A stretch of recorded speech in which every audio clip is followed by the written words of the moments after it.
జూబ్లీహిల్స్ నియోజకవర్గం నుండి బీఆర్ఎస్ పార్టీలో వలసల పర్వం అయితే కొనసాగుతూ ఉన్నది. ఇంతకుముందే బీజేపీ స్టేట్పేట్ డివిజన్ రేమద్నగర్ డివిజన్ ఎస్సీ మోర్చా ప్రెసిడెంట్ ఇంతకుముందే బీఆర్ఎస్ పార్టీలో జాయిన్ అయ్యిండు. ప్రస్తుతం మనతో పాటు ఉన్నాడు ఆనంద్.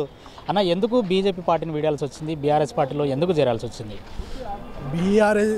బీఆర్ఎస్లకు ఎందుకు రావడం జరిగిందంటే బీజేపీ వల్ల ఎలాంటి అభివృద్ధి కలుగుతలేదు. బస్సులలో జూబ్లీహిల్స్ కాన్స్టిట్యున్సీ బస్సులలో అభివృద్ధి కోసమే మేము బీజేపీలోకి వెళ్ళి బీఆర్ఎస్లకు రావడం జరిగింది.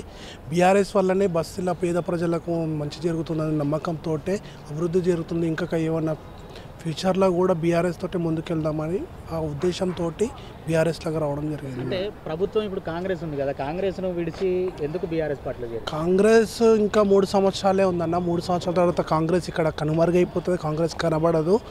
ఇప్పుడు కూడా జూబ్లీహిల్స్లో ఎగిరిపోయే జెండా బీఆర్ఎస్దే కాబట్టి రాబోయే 3 సంవత్సరాల తర్వాత కూడా బీఆర్ఎస్ వస్తుంది స్టేట్లో, కానీ కాంగ్రెస్ రాదు.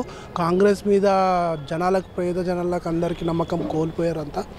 ఆయన పథకాలు ఎన్నో 6 పథకాలు 6 గ్యారెంటీలు ఏవేవో పెట్టాడో ఒక్కడు కూడా జరగలేదు.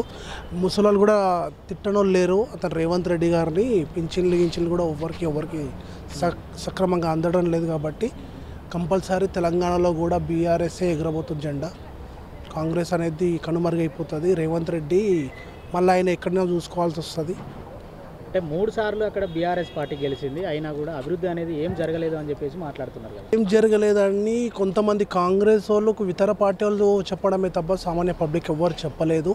ఒకసారి మీరు కెమెరాలు పట్టుకొని రండి, అభివృద్ధి ఏం జరిగిందో, మాగంటి గోపీనాథ్ గారు ఏమేమి చేసిండో క్లియర్గా అక్కడ కనబడుతుంది. పేద ప్రజలని అడగండి మీరు, వేరే ఇతర పార్టీల లీడర్లని కాదు అడిగేది. అభివృద్ధి ఏం జరిగింది ఏం అనేది అక్కడికి వచ్చి మీరు కెమెరాలు పట్టుకొని తెలిస్తే కనబడుతుంది. ఎట్లా ఉందన్న బీఆర్ఎస్ పార్టీకి? అంటే బీఆర్ఎస్ మీకు సపరేట్గా ప్రత్యేకంగా చెప్పాల్సిన అవసరం లేదు. ఎందుకంటే జూబ్లీహిల్స్ గడ్డనే బీఆర్ఎస్ అడ్డ. అది తప్పకుండా ఎమ్మెల్యే హ్యాట్రిక్ గెలిచిన వ్యక్తి మాగంటి గోపీనాథ్ గారు. ఇప్పుడు వాళ్ళ సతీమణి సునీతమ్మ గారిని తప్పకుండా అందరు కలిసి భారీ మెజారిటీ తోటి బీఆర్ఎస్ని గెలిపిస్తారు.